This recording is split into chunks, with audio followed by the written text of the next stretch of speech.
10월의 첫날 아침, 서울 변두리의 오래된 주택가에 가을 햇살이 내려앉았다.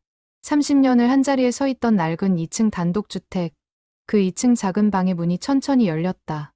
49세의 김태준이 조심스럽게 방 안으로 들어섰다. 그의 손에는 검은색 봉투 몇 개가 들려 있었다. 방 안은 시간이 멈춘 듯했다. 책상 위에는 2달 전까지만 해도 아버지가 매일 아침 앉아 신문을 읽던 흔적이 그대로였다. 낡은 독서용 안경, 반쯤 사용한 볼펜, 오래된 탁상 달력.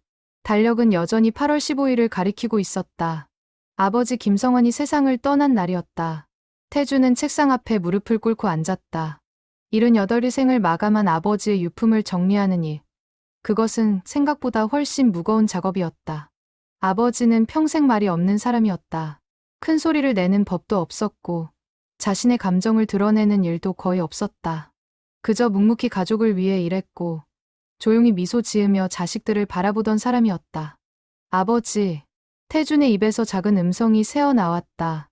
그는 천천히 책상 서랍을 열었다. 첫 번째 서랍에는 오래된 서류들이 가지런히 정리되어 있었다. 집 등기부 등본, 보험 서류, 통장 몇 개. 아버지다운 정리였다. 평생을 작은 인쇄소를 운영하며 살았던 아버지는 항상 이렇게 깔끔했다. 두 번째 서랍을 열었을 때 태준의 손이 멈췄다. 서랍 구석, 오래된 공책들 사이에서 작은 수첩 하나가 눈에 들어왔다. 갈색 가죽으로 된 수첩이었는데 표지가 달코해져서 원래 색깔을 짐작하기 어려울 정도였다. 태주는 그 수첩을 조심스럽게 꺼냈다. 수첩은 예상보다 훨씬 무거웠다. 아니, 실제 무게가 아니라 그 안에 담긴 시간의 무게가 손에 전해졌다. 표지 안쪽에는 또렷한 필체로 이름이 적혀 있었다. 김성환, 아버지의 이름이었다. 그리고 그 옆에는 작은 글씨로 날짜가 적혀 있었다. 1977년 3월 1일, 47년 전이었다. 태준이 태어나기 2년 전, 아버지가 31살이던 해였다. 태준은 천천히 첫 페이지를 펼쳤다. 빽빽하게 적힌 작은 글씨들이 눈에 들어왔다. 아버지의 필체였다. 젊은 시절부터 지금까지 변하지 않은 반듯하고 정직한 글씨체였다. 1977년 3월 1일, 인쇄소 개업, 대출금 500만 원, 월 이자 15만 원, 명수기가 친정에서 50만 원 보탬. 꼭 성공해야 한다. 아내와 뱃속의 아이를 위해 태준의 가슴이 철렁 내려앉았다. 명숙, 어머니의 이름이었다. 그리고 뱃속의 아이는 첫째인 누나를 말하는 것이었다. 아버지가 인쇄소를 시작했다는 이야기는 들어 알고 있었지만 이렇게 힘들게 시작했다는 사실은 처음 알았다. 손이 떨리기 시작했다. 태주는 다음 페이지를 넘겼다.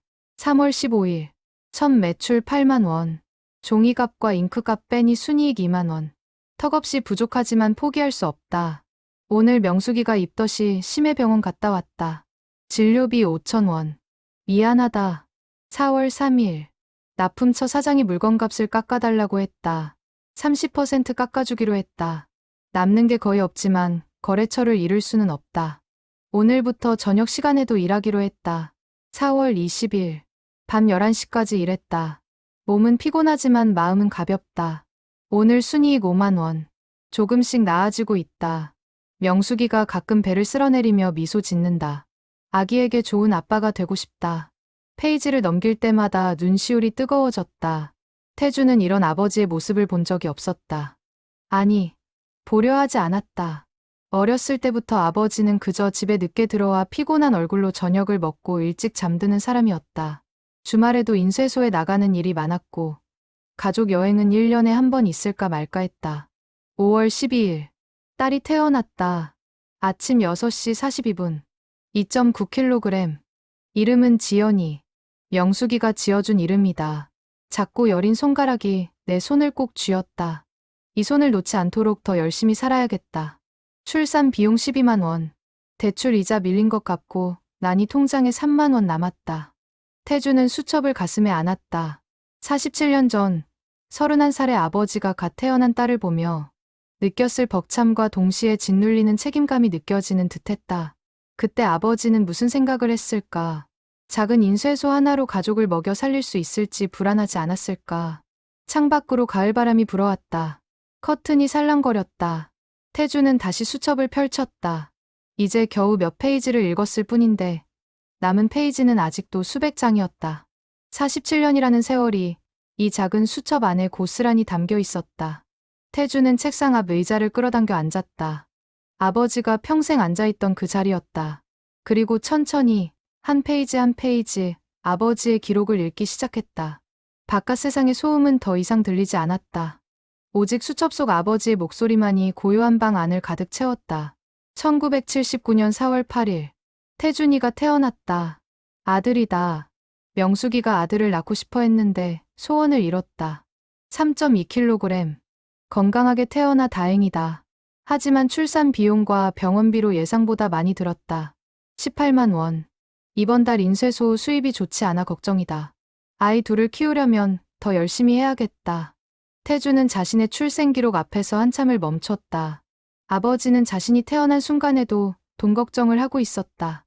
기쁨보다 걱정이 먼저였을 아버지의 마음이 느껴졌다. 태주는 숨을 한번 크게 들이마시고 다음 페이지를 넘겼다. 6월 20일. 지연이가 유치원에 가고 싶다고 했다. 근처 유치원 등록금이 한 달에 3만 원. 태준이 분유값, 병원비를 생각하면 부담이 되지만 보내주기로 했다. 아이들에게만큼은 부족함이 없게 해주고 싶다. 10월 3일. 인쇄소 기계가 고장났다. 수리비 80만 원. 은행에서 대출 더 받아야 한다. 명숙이에게는 걱정시키지 않으려고 말하지 않았다. 당분간 저녁 먹고 나서도 일해야겠다.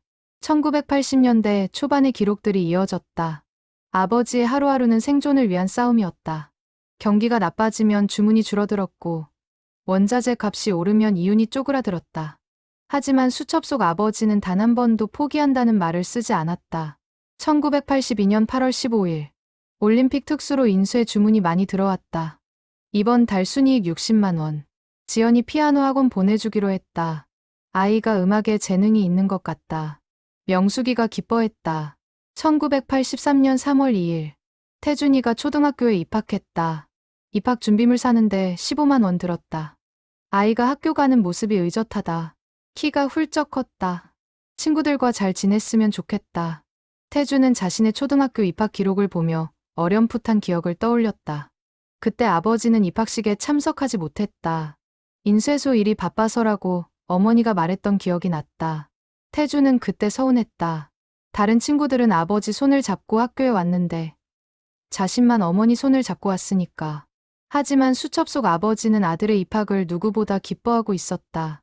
입학식에 가지 못한 것은 그날 큰 거래처에 긴급 주문이 들어왔기 때문이었다. 거절했다가는 거래처를 잃을 수 있는 상황이었다. 1985년 12월 24일. 크리스마스 이브. 지연이가 새 피아노를 사달라고 했다. 지금 쓰는 피아노가 너무 낡았다고. 중고 피아노 알아봤더니 150만 원. 부담이 되지만 아이의 꿈을 키워주고 싶다. 내년 초에 대출받아서 사주기로 했다. 1986년 2월 10일.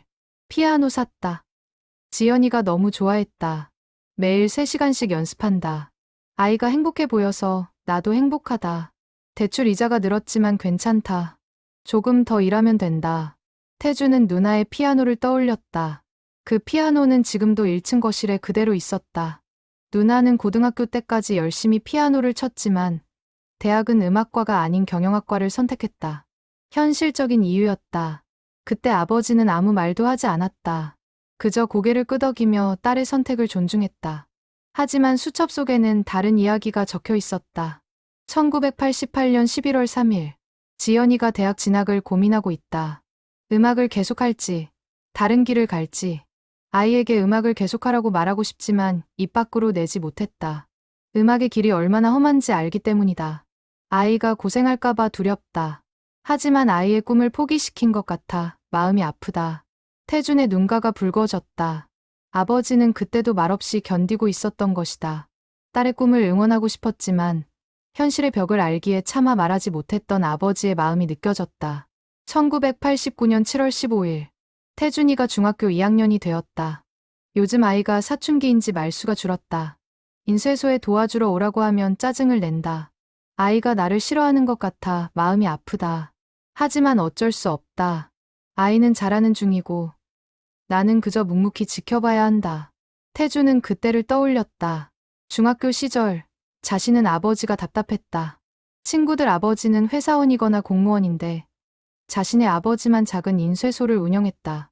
손에 잉크가 묻고 기계 기름 냄새가 배어있는 아버지가 때로는 부끄러웠다. 그때 아버지에게 한 말이 떠올랐다. 아빠는 왜 이런 일을 해요?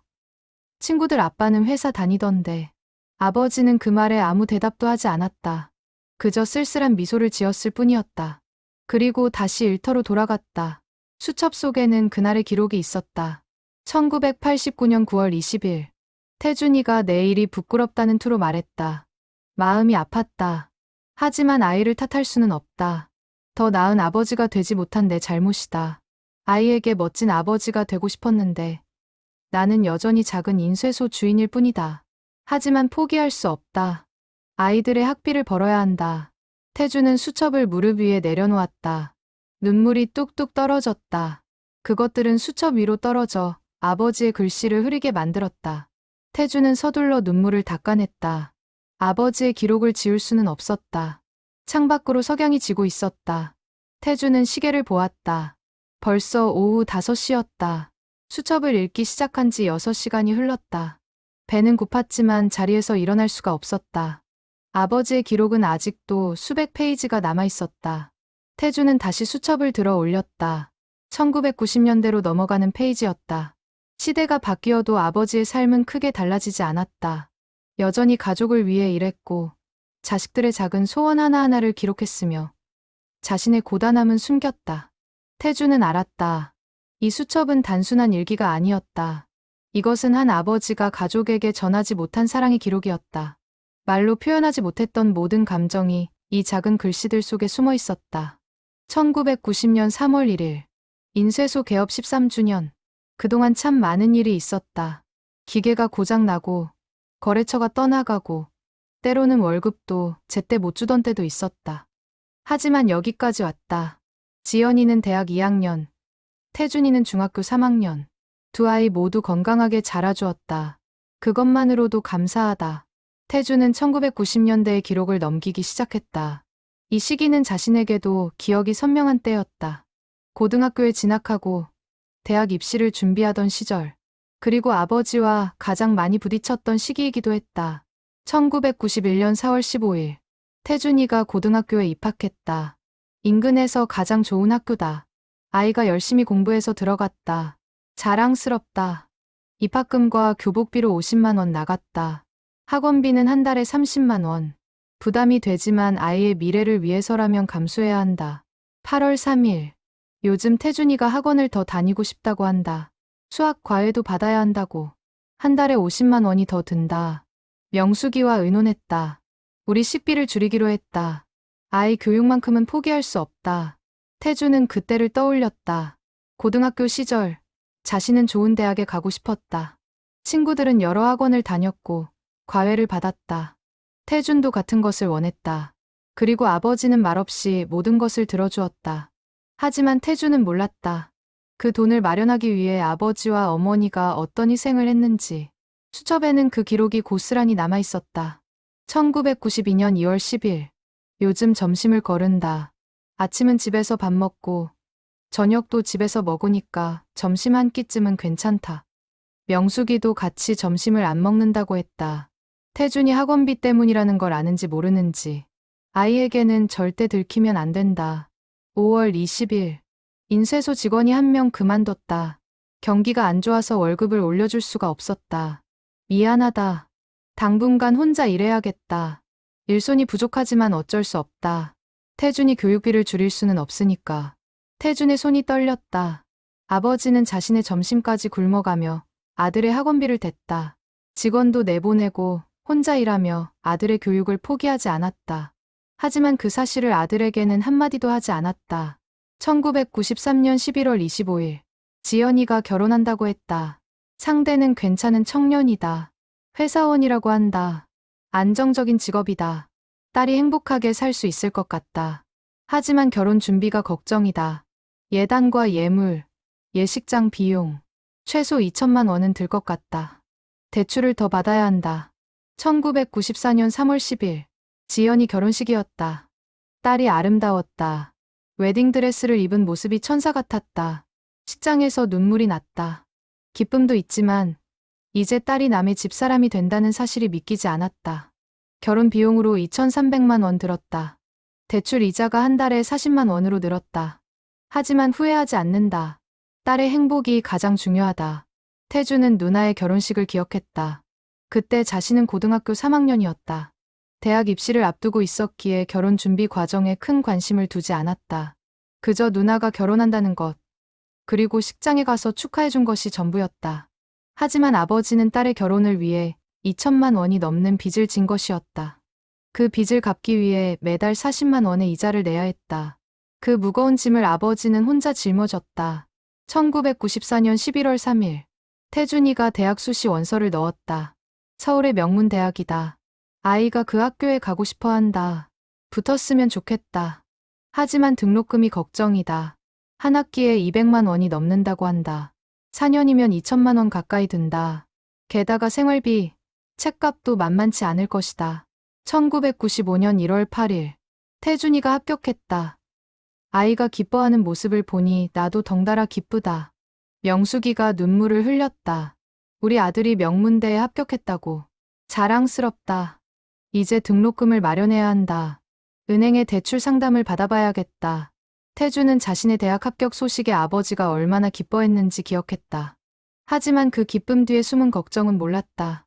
아버지는 아들의 등록금을 마련하기 위해 또다시 은행 문을 두드렸다. 2월 20일, 대출을 받았다.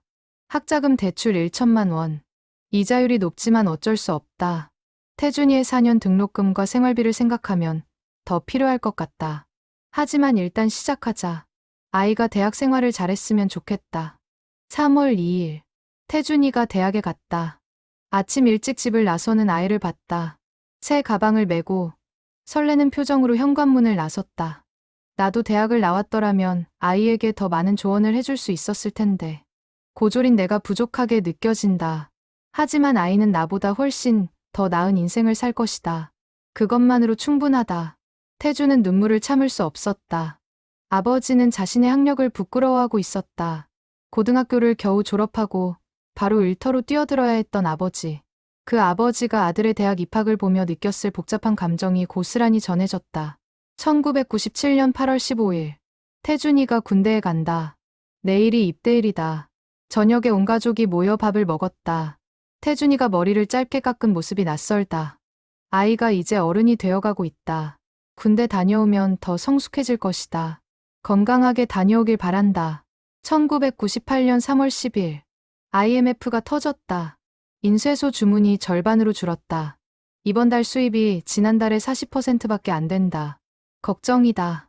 하지만 직원들 월급은 제때 줘야 한다. 내 월급을 절반으로 줄였다. 명숙이에게 미안하다. 태주는 1998년의 기록을 보며 그때의 상황을 떠올렸다. IMF 외환위기. 나라 전체가 어려웠던 시기였다. 많은 사람이 일자리를 잃었고 기업들이 줄줄이 도산했다. 아버지의 인쇄소도 예외가 아니었다. 6월 20일. 정말 힘든 시기다. 주문이 계속 줄고 있다. 한 달 수입이 예전의 30%밖에 안 된다. 대출 이자를 갚기도 힘들다. 밤에 잠이 안 온다. 이대로 가다가는 인쇄소 문을 닫아야 할지도 모른다. 하지만 포기할 수 없다. 태준이가 내년이면 제대한다. 대학 복학을 해야 한다. 등록금을 마련해야 한다. 1999년 8월 3일. 태준이가 제대했다. 건강하게 돌아왔다. 그것만으로도 감사하다. 아이가 많이 성숙해졌다. 복학 준비를 하고 있다. 등록금을 마련해야 하는데 아직 형편이 어렵다. 하지만 어떻게든 해야 한다. 태주는 자신이 군 제대 후 복학할 때를 떠올렸다. 그때 등록금이 늦게 입금되어 개강이 며칠 지연되었던 기억이 났다.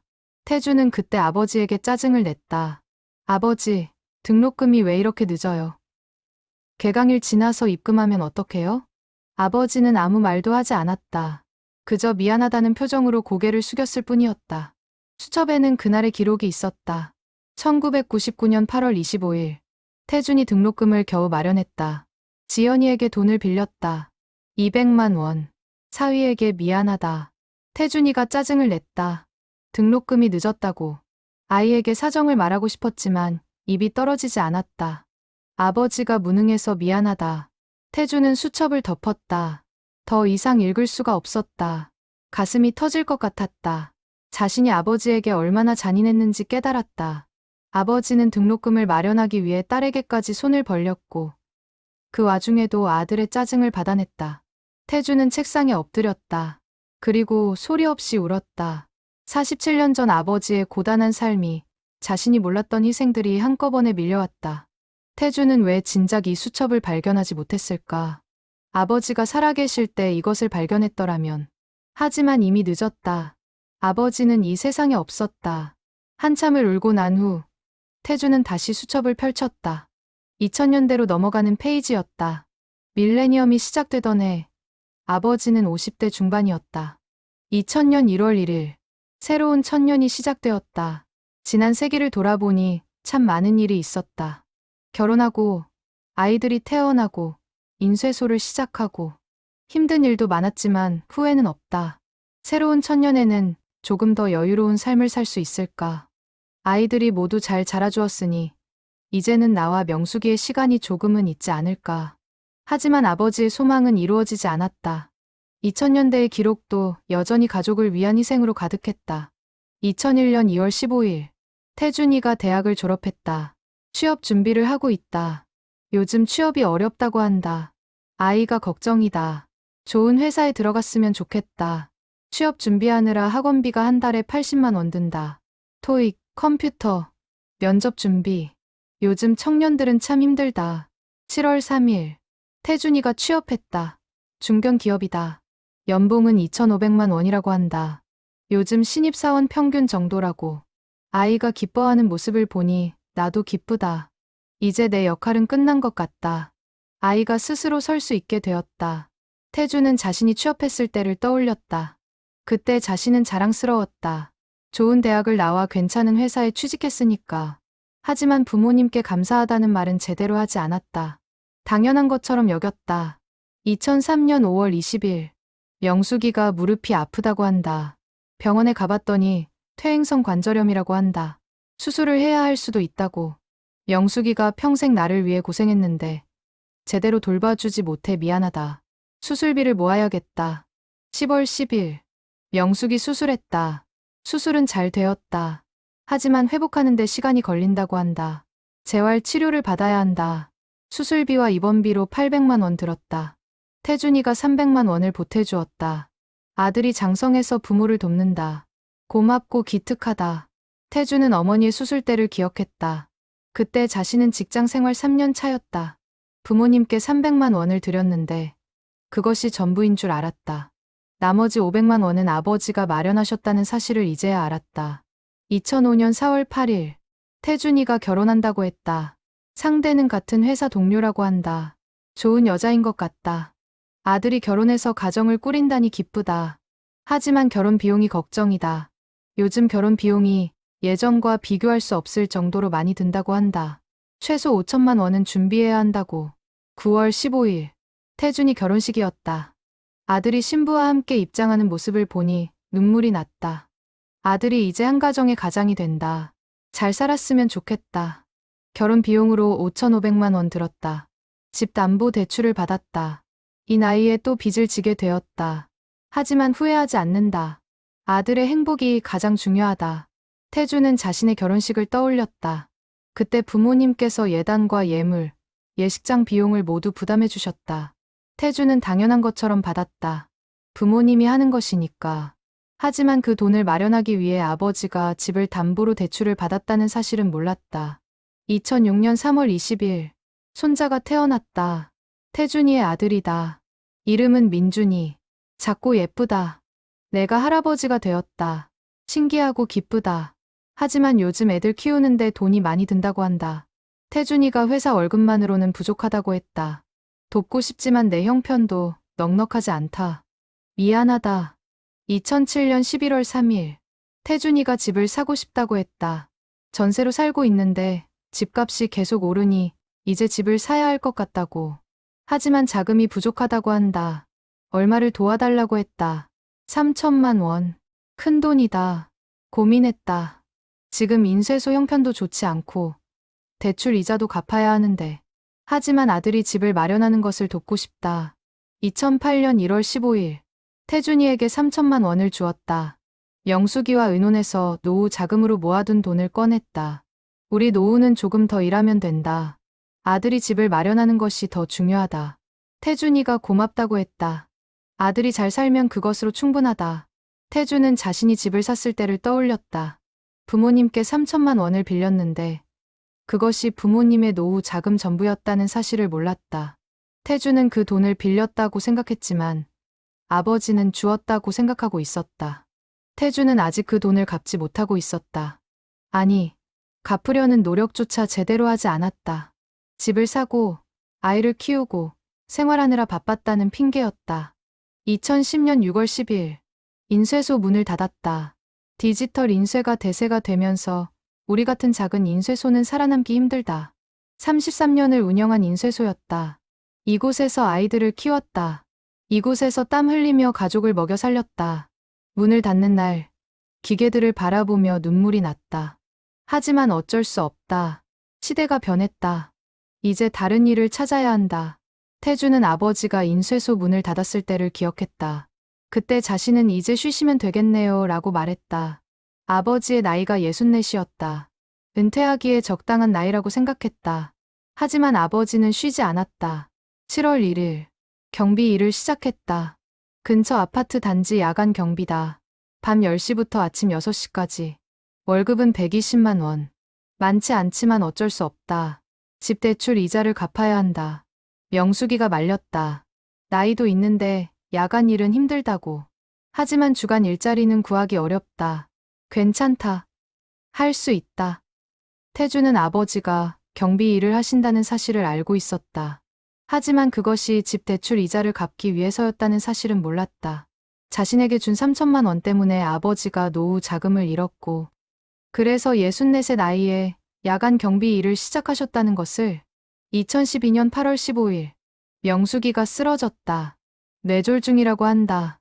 응급실로 실려갔다. 정말 무섭다. 명숙아, 정신 차려. 나 혼자 어떻게 살아. 당신이 없으면 안 돼. 제발. 8월 20일. 명숙이가 깨어났다. 의사 선생님이 다행이라고 했다. 골든타임 안에 병원에 와서 큰 후유증은 없을 것 같다고. 안도했다. 명숙이가 내 손을 꼭 잡았다. 우리 조금만 더 함께 살자. 조금만 더. 태주는 어머니가 쓰러지셨을 때를 기억했다. 그때 병원으로 달려갔고 아버지가 중환자실 앞에서 기도하고 계셨다. 태주는 그때 처음으로 아버지가 우는 모습을 봤다. 66의 노인이 아내를 위해 소리 없이 눈물 흘리는 모습을. 2015년 10월 10일, 경비 일을 그만뒀다. 허리가 너무 아프다. 병원에 갔더니 디스크라고 한다. 수술해야 할 수도 있다고. 하지만 수술비가 없다. 약으로 버텨야겠다. 경비 일을 그만두니 수입이 없다. 걱정이다. 국민연금으로는 한 달에 50만 원밖에 안 나온다. 명숙이와 둘이 살기에 턱없이 부족하다. 태주는 아버지가 경비 일을 그만두셨을 때를 떠올렸다. 그때 아버지는 이제 좀 쉬고 싶다고 말씀하셨다. 태주는 그러세요라고 대답했다. 그리고 부모님께 한 달에 50만 원씩 생활비를 드리기로 했다. 그것으로 충분하다고 생각했다. 하지만 수첩 속 아버지의 기록은 달랐다. 11월 1일, 태준이가 한 달에 50만 원씩 생활비를 준다고 했다. 고맙다. 하지만 솔직히 부족하다. 우리 둘이 살기에는 병원비도 들고 관리비도 내야 하고. 하지만 아들에게 더 달라고 할 수 없다. 아들도 아이 키우느라 힘들 텐데. 우리가 알아서 해야 한다. 명숙이 몰래 우유 배달 일을 알아봐야겠다. 태준의 시야가 흐려졌다. 이른의 아버지가 생활비가 부족해서 우유 배달 일을 알아본다고. 아들이 주는 50만 원으로는 부족하지만 차마 더 달라는 말을 못한다고. 태주는 그 시절 자신이 무엇을 했는지 떠올렸다. 친구들과 골프를 다녔다. 한 번 나가면 30만 원씩 썼다. 해외여행도 다녔다. 가족과 함께 1년에 한두 번씩. 부모님을 모시고 가지는 않았다. 아이들 데리고 가기도 바빴으니까. 태주는 수첩을 가슴에 안고 고개를 숙였다. 후회가 밀려왔다. 왜 진작 알아차리지 못했을까? 아버지가 그렇게 힘드셨는데. 2016년 1월 1일. 새해가 밝았다. 71살이 되었다. 명숙이는 일은. 우리도 이제 제법 나이가 들었다. 손자 민준이가 올해 초등학교 4학년이 된다. 시간이 참 빠르다. 아이가 건강하게 자라주어서 감사하다. 태준이는 회사에서 과장이 되었다고 한다. 아들이 잘 되어서 기쁘다. 2016년부터의 기록은 글씨체가 조금씩 흔들리기 시작했다. 아버지의 손이 떨리고 있었던 것이다. 태준은 그 작은 변화를 놓치지 않았다. 3월 15일. 요즘 손이 떨린다. 글씨를 쓰기가 힘들다. 병원에 갔더니 파킨슨병 초기 증상일 수 있다고 한다. 정밀 검사를 받아보라고 했다. 하지만 검사비가 부담스럽다. 일단 지켜보기로 했다. 태준이에게는 말하지 않았다. 걱정시키고 싶지 않다. 2017년 5월 20일. 파킨슨병 진단을 받았다. 의사 선생님이 진행을 늦출 수는 있지만 완치는 어렵다고 했다. 약을 먹어야 한다. 한 달 약값이 15만 원. 부담이 되지만 어쩔 수 없다. 명숙이가 걱정한다. 나는 괜찮다고 했다. 하지만 솔직히 무섭다. 앞으로 어떻게 될지. 태준은 아버지가 파킨슨병 진단을 받으셨을 때를 기억했다. 그때 아버지는 태준에게 말씀하셨다. 하지만 태준은 별일 아닌 것처럼 여겼다. 파킨슨병이 얼마나 무서운 병인지 제대로 알아보지도 않았다.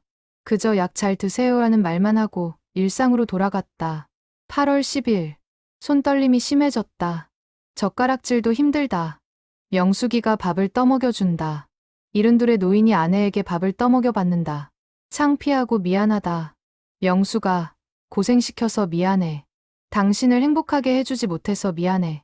2018년 4월 3일. 명숙이가 또 쓰러졌다. 이번에도 뇌졸중이다. 전에 한 번 겪었는데 또 왔다. 병원에서 후유증이 남을 수 있다고 했다. 정말 무섭다. 명숙이가 깨어나서 내 손을 잡았다. 손에 힘이 없다. 말도 잘 못한다. 명수가 미안해. 당신을 제대로 돌보지 못해서. 6월 15일. 명숙이가 퇴원했다. 왼쪽 팔다리에 마비가 왔다. 재활 치료를 받아야 한다. 간병이 필요하다. 하지만 간병인을 쓸 형편이 안 된다. 내가 돌봐야 한다. 파킨슨병으로 손이 떨리는 내가 마비 온 아내를 돌봐야 한다. 할 수 있을까? 해야 한다. 명숙이를 위해서. 태주는 그때를 떠올렸다. 어머니가 두 번째로 쓰러지셨을 때 태주는 간병인을 구하자고 제안했다. 하지만 아버지는 거절하셨다. 내가 돌볼 수 있다고 하셨다. 태주는 아버지를 설득하려 했지만 아버지는 완고하셨다. 수첩에는 그 이유가 적혀 있었다. 6월 20일. 태준이가 간병인을 구하자고 했다. 하지만 거절했다. 간병비가 한 달에 200만 원이 넘는다. 그 돈을 어디서 구하나. 태준이에게 부담 주고 싶지 않다. 아들도 아이 키우고 대출 갚고 힘들 텐데. 내가 할 수 있다. 명숙이를 평생 사랑했는데 이제 와서 남에게 맡길 수는 없다. 2019년 1월 8일. 명숙이를 돌보는 일이 힘들다. 파킨슨병이 진행되면서 내 몸도 마음대로 안 된다. 하지만 최선을 다한다. 명숙이에게 밥을 먹이고 옷을 입히고 약을 챙긴다. 명숙이가 미안하다고 한다. 미안할 것 없다. 우리 평생 함께 살았는데 이것쯤이야. 7월 25일. 민준이가 중학교에 입학했다고 한다. 손자를 본 지 오래되었다. 명숙이를 돌보느라 태준이네 집에 갈 시간이 없다. 손자 얼굴이 보고 싶다. 하지만 찾아가지 못한다. 이 모습을 손자에게 보이고 싶지 않다. 태준은 그때 자신이 무엇을 했는지 돌아봤다. 부모님 댁을 방문한 횟수를 세어봤다. 2019년 한 해 동안 5번, 1년에 5번, 한 달에 한 번도 안 되는 횟수였다. 명절과 부모님 생신 때뿐이었다. 2020년 2월 10일. 코로나라는 병이 퍼지고 있다. 무섭다. 노인들이 특히 위험하다고 한다. 명숙이와 나, 둘 다 기저질환이 있으니 조심해야 한다. 태준이가 전화해서 외출하지 말라고 했다. 걱정해 주어서 고맙다. 5월 1일. 코로나 때문에 집에만 있다. 명숙이를 돌보고 TV를 보고 하루가 간다. 태준이네 가족도 보지 못한다. 손자가 보고 싶다. 영상통화라도 하고 싶지만 스마트폰 사용법을 모른다. 배우고 싶지만 누가 가르쳐 줄까? 태준은 그때를 기억했다. 코로나 때문에 부모님을 찾아뵙지 못했다. 영상통화를 하려고 했지만 아버지는 스마트폰을 잘 다루지 못하셨다. 태주는 한두 번 설명하려다가 포기했다.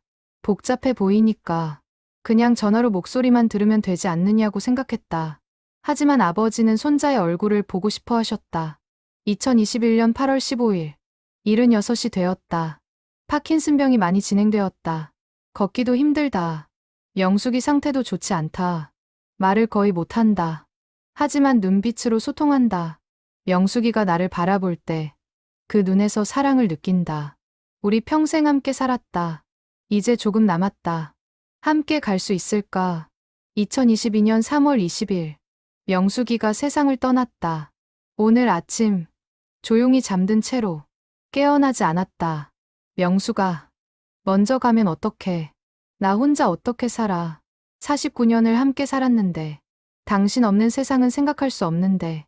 태주는 어머니가 돌아가셨을 때를 떠올렸다. 장례식에서 아버지는 눈물 한 방울 흘리지 않으셨다. 조문객들을 맞고 의젓하게 장례를 치르셨다. 태주는 아버지가 강하다고 생각했다. 평생을 함께한 아내를 잃었는데도 눈물을 보이지 않으시니까. 하지만 수첩에는 다른 이야기가 있었다. 3월 23일. 장례를 치렀다. 사람들 앞에서는 눈물을 보이지 않았다. 하지만 밤에 혼자 있으니 눈물이 멈추지 않는다. 명수가, 미안해. 당신을 행복하게 해주지 못해서 평생 고생만 시켰어. 고맙고 사랑해. 4월 10일. 명숙이 없는 집이 너무 조용하다. 혼자 밥을 먹는다. 혼자 TV를 본다. 말할 사람이 없다. 외롭다. 명수가 보고 싶어. 빨리 데리러 와. 나도 당신 곁으로 가고 싶어. 2023년 1월 1일. 새해가 밝았다. 78. 이렇게 오래 살 줄 몰랐다. 명숙이 없이 이렇게 살아야 하는 게 맞나. 태준이가 가끔 들른다. 손자도 데려온다. 아이가 많이 컸다. 고등학생이 되었다고 한다. 잘생겼다. 아이에게 용돈을 주고 싶지만 줄 것이 없다. 미안하다. 5월 15일. 파킨슨병이 많이 악화되었다. 혼자서는 거의 아무것도 못한다. 태준이가 요양원에 가자고 한다. 하지만 가고 싶지 않다. 이 집에서 살고 싶다. 명숙이와 함께 살던 이 집에서. 여기에 우리 추억이 있다. 2024년 3월 10일. 결국 요양원에 갔다. 태준이가 어쩔 수 없다고 했다. 혼자 지내기 힘들다고. 맞는 말이다. 하지만 마음이 아프다. 요양원은 깨끗하고 좋다. 직원들도 친절하다. 하지만 내 집이 아니다. 명숙이가 없다. 태주는 작년에 아버지를 요양원에 모셨을 때를 떠올렸다. 아버지는 거부하셨지만 태주는 설득했다. 혼자 계시기 힘드시니 요양원이 낫다고. 전문가들이 돌봐드리니 더 좋다고. 아버지는 결국 동의하셨다. 하지만 요양원으로 가시던 날 아버지의 뒷모습이 떠올랐다. 자신이 살던 집을 돌아보시던 아버지의 눈빛. 그 안에 담긴 슬픔을. 6월 20일. 요양원 생활에 익숙해지려고 노력한다. 하지만 쉽지 않다. 밤이 되면 집 생각이 난다. 명숙이 생각이 난다. 내가 걸어온 길이 생각난다. 후회되는 것은 없다. 가족을 위해 열심히 살았다. 하지만 한 가지 아쉬운 것은 아이들에게 내 마음을 제대로 전하지 못한 것이다. 7월 15일. 태준이가 찾아왔다. 손자와 함께. 반가웠다. 하지만 말을 잘 못한다. 파킨슨병 때문에 혀가 잘 안 돌아간다. 아들에게 하고 싶은 말이 많은데 입 밖으로 나오지 않는다. 답답하다. 태준아, 아빠는 너를 사랑한다. 항상 자랑스러웠다. 고맙다. 태준의 눈에서 눈물이 쏟아졌다. 작년 7월, 아버지를 찾아뵈었을 때를 떠올렸다. 아버지는 말씀이 어눌하셨다. 태준은 그것이 답답했다. 뭐라고 하시는지 알아듣기 힘들었다. 그래서 대충 듣고 대답했다. 빨리 나오고 싶었다. 하지만 아버지는 그때 사랑한다고, 자랑스럽다고, 고맙다고 말씀하고 싶으셨던 것이다. 2024년 8월 14일. 내일이면 내 마지막 생일이 될 것 같다. 몸이 너무 안 좋다. 의사 선생님도 오래 못 버틸 것 같다고 했다. 괜찮다. 이제 명숙이를 만나러 갈 시간이다. 아이들에게 짐이 되고 싶지 않다. 편안하게 가고 싶다. 8월 15일. 78번째 생일. 태준이가 왔다. 케이크를 가져왔다. 촛불을 끄고 소원을 빌라고 했다. 무슨 소원을 빌까? 아이들이 건강하고 행복하길, 손자가 꿈을 이루길, 그리고 명숙이를 곧 만나게 해달라고. 그것이 마지막 기록이었다. 그날 밤, 아버지는 조용히 세상을 떠나셨다. 태주는 마지막 페이지를 덮었다. 수첩 전체를 다 읽는데 이틀이 걸렸다. 이틀 동안 태주는 거의 먹지도 자지도 않고 아버지의 기록을 읽었다. 47년간의 기록. 그 안에는 한 남자의 전생애가 담겨 있었다. 태주는 수첩을 가슴에 꼭 안았다. 그리고 소리 내어 울었다. 49년을 살아오면서 이렇게 큰 소리로 운 적은 없었다. 가슴이 찢어지는 것 같았다. 후회가 밀물처럼 밀려왔다. 왜 진작 알지 못했을까? 아버지가 그렇게 힘드셨는데, 그렇게 희생하셨는데, 왜 자신은 보지 못했을까? 아니, 보려고 하지 않았을까? 태주는 자신의 삶을 돌아봤다. 어렸을 때부터 지금까지 아버지에게 받은 것들을 세어봤다. 유치원 등록금, 학원비, 대학 등록금, 결혼 비용, 집 장만 자금, 수억 원이 넘는 돈을, 그리고 그것을 마련하기 위해 아버지가 포기한 것들을, 점심 한 끼, 자신의 건강, 여행 한 번, 편안한 노후, 사랑하는 아내와의 시간. 태주는 자신이 아버지에게 해드린 것을 세어봤다. 한 달에 50만 원씩 들인 생활비, 명절과 생신 때 방문. 그게 전부였다. 아버지가 요양원에 가신 후로는 한 달에 한 번 방문하는 것조차 귀찮아했다. 태주는 자신이 얼마나 이기적인 인간이었는지 깨달았다. 아버지가 자신에게 쏟은 사랑의 100분의 1도 돌려드리지 못했다. 아니, 돌려드릴 생각조차 하지 않았다. 태주는 일어나 창밖을 바라봤다. 가을 하늘이 맑았다. 단풍이 들기 시작한 나무들이 바람에 흔들렸다. 아버지는 이런 풍경을 얼마나 자주 보셨을까?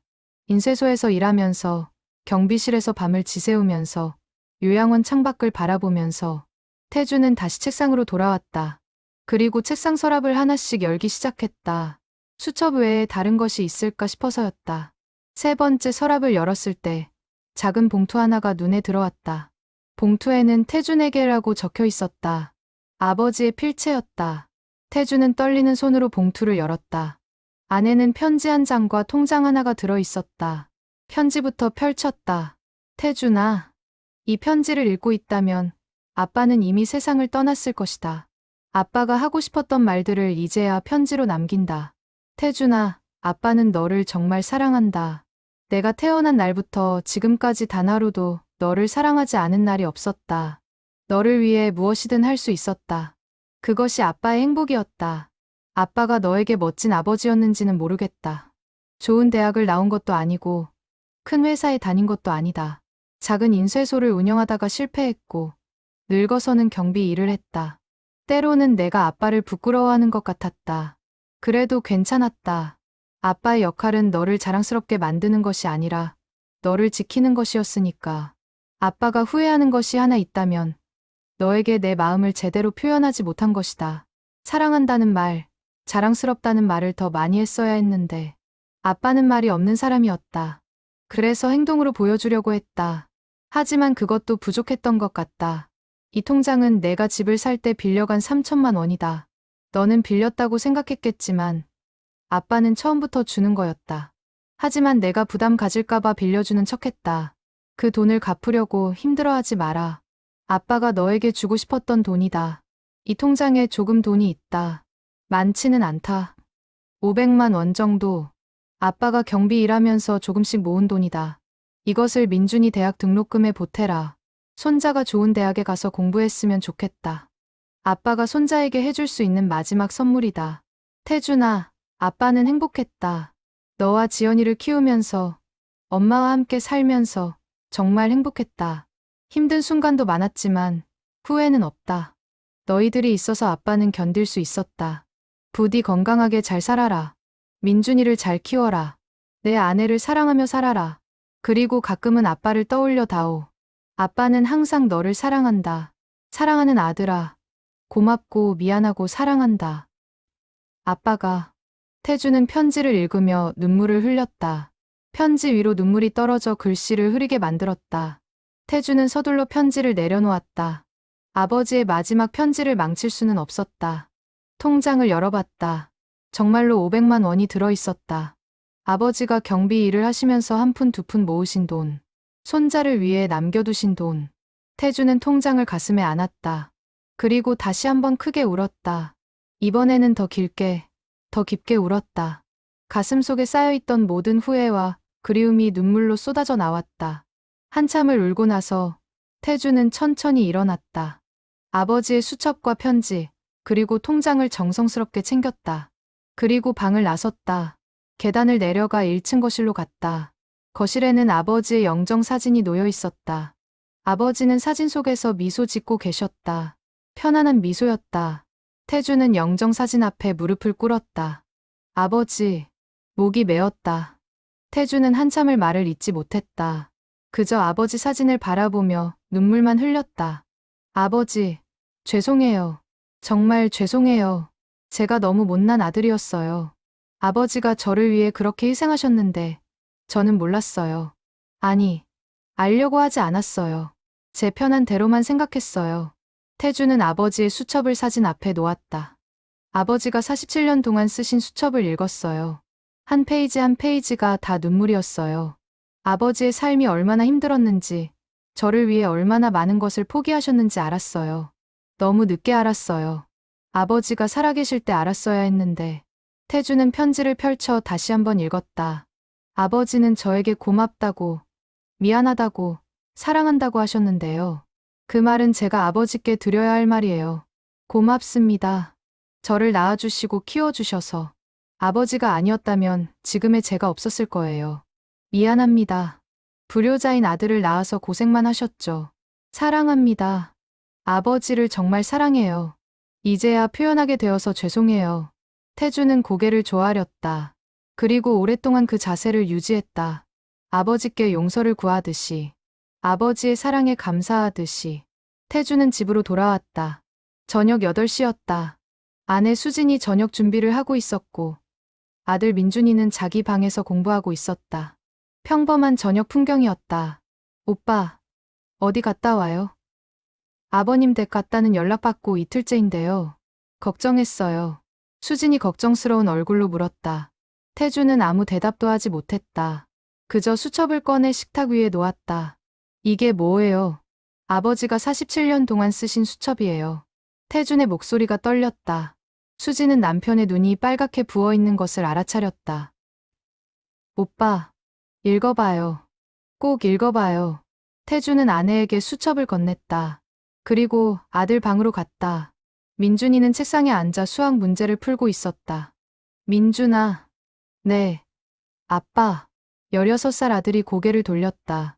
태주는 아들을 바라보며 생각했다. 이 아이를 위해 나는 무엇을 희생했나? 할아버지처럼 무엇을 포기했나? 태주는 자신이 부끄러웠다. 아버지만큼 희생하지 못했다. 아니, 희생하려는 생각조차 하지 않았다. 아이를 키우면서도 자신의 취미생활을 포기하지 않았다. 골프도 다니고, 친구들과 술도 마시고, 혼자만의 시간도 가졌다.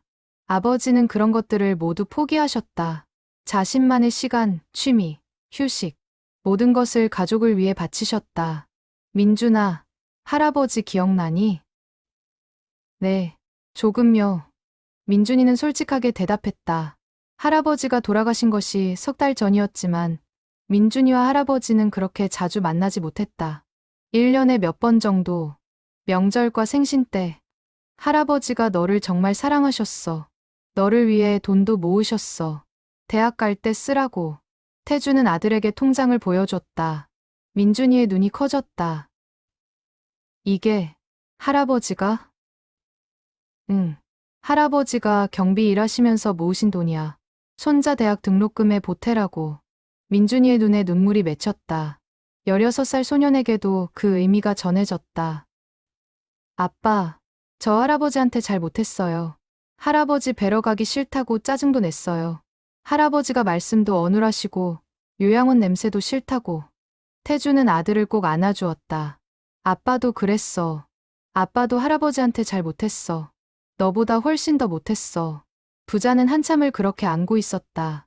태주는 아들에게 말했다. 민준아, 할아버지 같은 아버지가 되기는 어렵겠지만 아빠는 노력할 거야. 너를 위해서. 그러니까 너도 나중에 아이를 낳으면 그 아이를 위해 최선을 다해줘. 그게 우리가 할아버지의 사랑을 이어가는 방법이야. 네, 아빠. 민준이가 고개를 끄덕였다. 태주는 아들의 머리를 쓰다듬었다. 그리고 다시 거실로 나왔다. 수진이 수첩을 읽고 있었다. 그녀의 눈에도 눈물이 가득했다.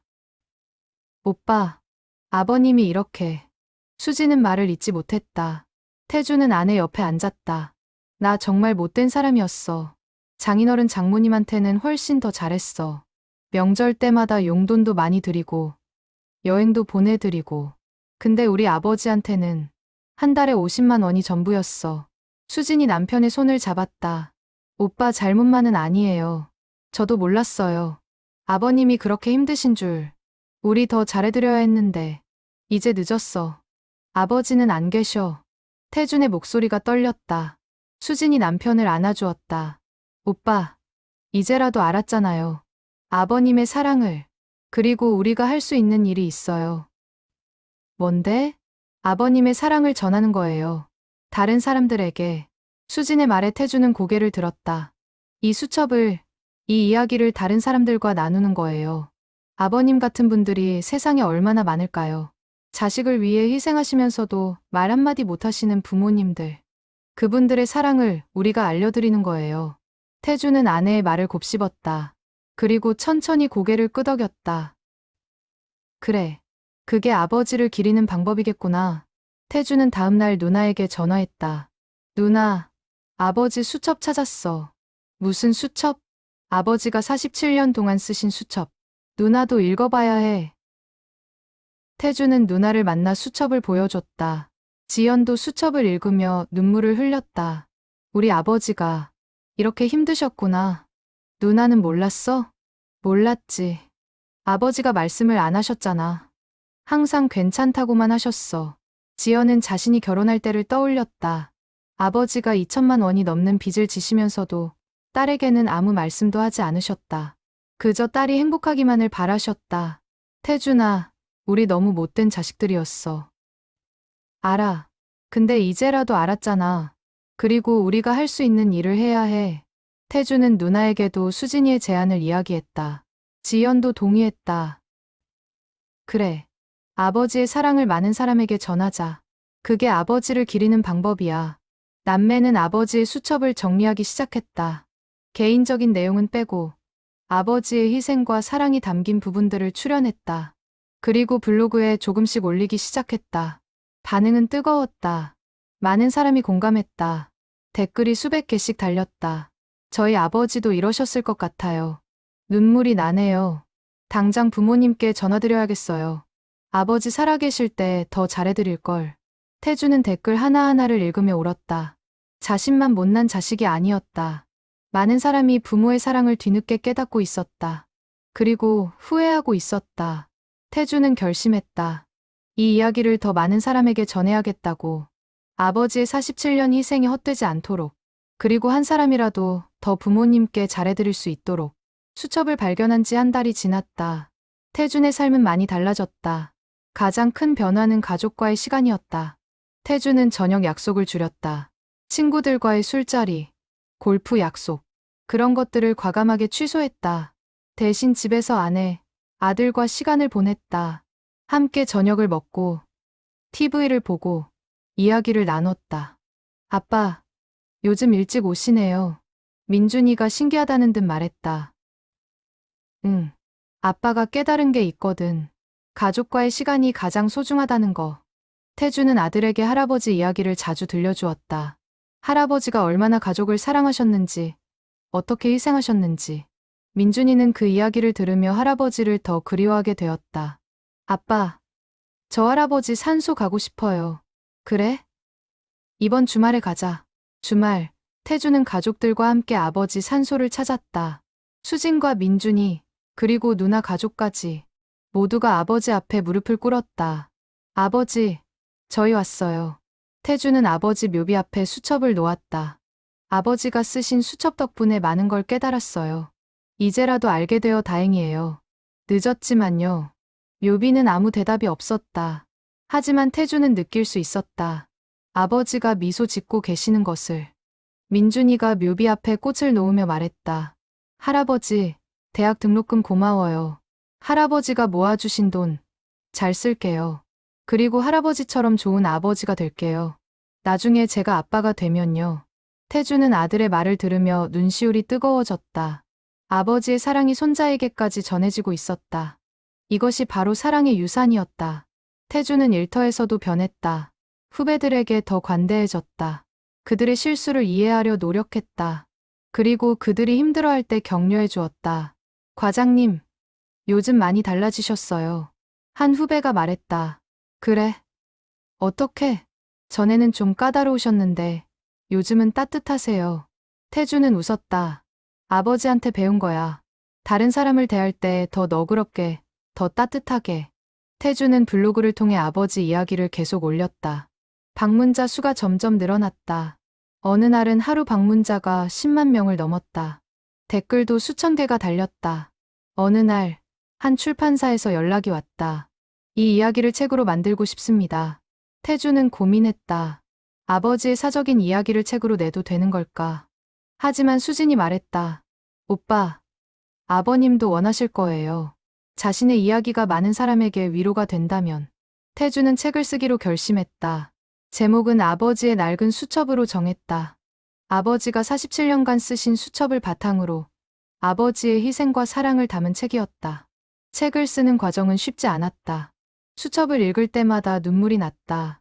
하지만 태주는 포기하지 않았다. 아버지의 사랑을 제대로 전하고 싶었다. 6개월 후, 책이 출간되었다. 반응은 폭발적이었다. 첫 주에 5만 부가 팔렸다. 베스트셀러가 되었다. 서점마다 이 책이 진열되었다. 태주는 여러 방송에 출연했다. 라디오, TV. 그곳에서 아버지 이야기를 했다. 많은 사람이 눈물을 흘렸다. 한 라디오 방송에서 진행자가 물었다. 아버님께서 살아계실 때 이 수첩을 발견하셨다면 어땠을까요? 태주는 잠시 침묵했다. 그리고 대답했다. 그랬다면 좋았겠죠. 아버지 살아계실 때 더 잘해드릴 수 있었을 테니까. 하지만 늦게라도 알게 된 게 다행이에요. 모르고 살았다면 평생 후회했을 거예요. 이 책을 통해 전하고 싶은 메시지가 있다면요? 부모님께 잘해드리세요. 지금 당장. 나중에 후회하지 마시고. 부모님은 우리가 생각하는 것보다 훨씬 더 많이 희생하십니다. 우리가 모르는 곳에서 말없이. 방송이 끝난 후 많은 사람이 태준에게 연락했다. 자신의 부모님 이야기를 하며 눈물을 흘렸다. 태준은 그들의 이야기를 들으며 울었다. 모두가 비슷한 후회를 안고 살고 있었다. 어느 날, 한 노인이 태준을 찾아왔다. 저도 아들이 있습니다. 하지만 아들은 저를 잘 찾아오지 않아요. 1년에 명절 때나 봅니다. 당신 책을 읽고 용기를 냈습니다. 제 이야기도 아들에게 전하고 싶어요. 태주는 그 노인의 손을 잡았다. 지금이라도 늦지 않았어요. 아드님께 말씀하세요. 사랑한다고, 자랑스럽다고. 노인은 눈물을 흘렸다. 말을 못하겠어요. 평생 말없이 살았는데 이제 와서 어떡해. 그럼 편지를 쓰세요. 우리 아버지처럼. 아드님이 나중에 발견할 수 있도록. 노인은 고개를 끄덕였다. 그리고 돌아갔다. 태주는 그 뒷모습을 보며 생각했다. 세상에는 자신의 아버지 같은 분들이 정말 많구나. 말없이 희생하시는 부모님들이. 태주는 결심했다. 이 이야기를 계속 전하겠다고. 강연도 하고, 글도 쓰고, 방송도 하겠다고. 한 사람이라도 더 부모님께 잘해드릴 수 있도록. 1년이 지났다. 태준의 책 아버지의 낡은 수첩은 100만 부가 넘게 팔렸다. 영화로도 제작되었다. 많은 사람이 이 이야기에 공감했고, 울었고, 부모님께 전화를 걸었다. 태준은 책 인쇄로 재단을 설립했다. 김성환 사랑재단. 경제적으로 어려운 노인들을 돕는 재단이었다. 아버지처럼 평생 일하시다가 노후를 제대로 준비하지 못한 분들을 위해서였다. 재단은 매달 100명의 노인에게 생활비를 지원했다. 한 분당 50만 원씩. 태준이 아버지께 드렸던 금액이었다. 하지만 이제는 그것이 부족하다는 것을 알았다. 그래서 의료비와 식사 지원도 함께 제공했다. 어느 날, 한 할머니가 재단을 방문했다. 제가 지원을 받고 있는 박순자입니다. 감사 인사를 드리러 왔어요. 태주는 할머니를 맞이했다. 아닙니다. 제가 해야 할 일을 하는 것뿐입니다. 아니에요. 당신 덕분에 제가 병원에 다닐 수 있어요. 약도 살 수 있고요. 아들이 있지만 아들도 살기 힘들어서 저한테까지 신경 쓰기 어려워요. 그런데 당신이 도와주셔서. 할머니는 눈물을 흘렸다. 태준도 눈시울이 뜨거워졌다. 할머니, 아드님께 이야기하세요. 사랑한다고. 지금이라도. 네, 그래야죠. 태준은 강연도 많이 다녔다. 학교, 기업, 공공기관. 그곳에서 아버지 이야기를 했다. 젊은 사람들에게는 부모를 공경하라고, 중년들에게는 부모님께 잘해드리라고, 노인들에게는 자식에게 사랑을 표현하라고 말했다. 어느 고등학교 강연에서 한 학생이 손을 들었다. 저희 아버지도 말이 없으세요. 사랑한다는 말도 안 하시고. 그런데 아버지가 저를 사랑하시는지 어떻게 알아요? 태주는 잠시 생각했다. 그리고 대답했다. 아버지가 매일 일하러 가시나요? 네. 그럼 아버지는 당신을 사랑하시는 거예요. 매일 일하러 가시는 것. 그것 자체가 사랑의 표현입니다. 당신을 먹이고, 입히고, 학교 보내기 위해 일하시는 거니까요. 학생은 고개를 끄덕였다. 눈에 눈물이 맺혔다. 지금 아버지께 사랑한다고 말씀드리세요. 존경한다고 말씀드리세요. 늦지 않았어요. 강연이 끝난 후 많은 학생이 태준에게 다가왔다. 그리고 자신의 부모님 이야기를 했다. 태준은 그들의 이야기를 들으며 울었다. 젊은 세대도 부모를 사랑하고 있었다. 다만 표현하지 못할 뿐이었다. 민준이도 많이 변했다. 할아버지 이야기를 들은 후 민준이는 아버지를 더 존중하게 되었다. 그리고 주변 친구들에게도 할아버지 이야기를 했다. 우리 할아버지가 정말 대단하셨어. 47년 동안 가족을 위해 희생하셨대. 친구들도 감동했다. 그리고 자신의 할아버지, 할머니를 떠올렸다. 어떤 친구는 그날 저녁 할머니께 전화를 걸었다. 할머니, 사랑해요. 민준이는 학교에서 발표를 했다. 나의 할아버지라는 주제로. 할아버지가 얼마나 훌륭한 분이셨는지, 어떻게 가족을 사랑하셨는지. 선생님과 친구들이 박수를 쳤다. 태주는 아들의 발표를 보며 뿌듯했다. 아버지의 사랑이 손자에게까지, 그리고 손자의 친구들에게까지 퍼져나가고 있었다. 어느 날, 태주는 어머니 산소도 찾았다. 어머니가 돌아가신 지 3년이 지났다. 어머니, 죄송해요. 어머니한테도 잘 못했어요. 태주는 어머니 묘비 앞에서 무릎을 꿇었다. 어머니가 아버지 곁에서 얼마나 고생하셨는지 이제야 알았어요. 아버지 수첩에 다 적혀 있었어요. 어머니가 아버지와 함께 점심을 굶으셨다는 것. 어머니가 재학원비 때문에 친정에서 돈을 빌려오셨다는 것. 어머니가 저를 위해 얼마나 많이 희생하셨는지. 태주는 눈물을 흘렸다. 어머니, 사랑해요. 고마워요. 미안해요. 바람이 불어왔다. 마치 어머니가 아들을 안아주는 것 같았다. 태주는 한참을 묘비 앞에 앉아 있었다. 어머니와 이야기를 나누듯이. 집으로 돌아오는 길, 태주는 수진에게 말했다. 여보, 우리도 아이들을 위해 기록을 남기자. 무슨 기록? 우리가 아이들을 얼마나 사랑하는지, 어떤 마음으로 키우는지, 아버지처럼 수첩에 적자. 그러면 나중에 아이들이 읽었을 때 우리 마음을 알 수 있을 거야. 수진이 고개를 끄덕였다. 좋아요. 그렇게 하죠. 그날부터 태준과 수진은 함께 일기를 쓰기 시작했다. 민준이를 위한 일기였다. 아들에 대한 사랑, 아들을 키우며 느끼는 기쁨과 걱정, 아들에게 바라는 것들. 태주는 아버지처럼 47년을 쓸 수 있을지 모르겠다고 생각했다. 하지만 최선을 다해 쓰기로 했다. 아버지가 그러셨던 것처럼. 어느 날 밤, 민준이가 아버지 방에 들어왔다. 아빠, 뭐 하세요? 일기 쓰고 있어. 무슨 일기요? 너에 대한 일기. 아빠가 너를 얼마나 사랑하는지 적고 있어. 민준이가 웃었다. 아빠, 그냥 말로 하면 안 돼요? 태주는 아들을 바라보았다. 맞아. 할아버지도 그러셨어야 했는데. 태주는 일어나 아들을 안아주었다. 민준아, 아빠는 너를 정말 사랑해. 너를 위해서라면 뭐든지 할 수 있어. 할아버지가 아빠를 사랑하셨던 것처럼. 저도 사랑해요, 아빠. 부자는 오랫동안 안고 있었다. 사랑이 전해지고 있었다. 할아버지에서 아버지로, 아버지에서 아들로. 그렇게 사랑은 대를 이어 흘렀다. 2년이 지났다. 태주는 이제 51살이 되었다. 아버지가 인쇄소를 시작하셨던 나이였다. 태주는 가끔 아버지가 운영하시던 인쇄소 자리를 찾아갔다. 지금은 다른 건물이 들어서 있었다. 하지만 태주는 그곳에 서서 아버지를 떠올렸다. 31살의 젊은 아버지가 희망과 두려움을 안고 인쇄소 문을 여는 모습을. 아버지, 저도 이제 아버지 나이가 되었어요. 그때 아버지가 얼마나 무서우셨을지 조금은 알 것 같아요. 가족을 책임진다는 것이 얼마나 무거운 짐인지. 태주는 이제 알았다.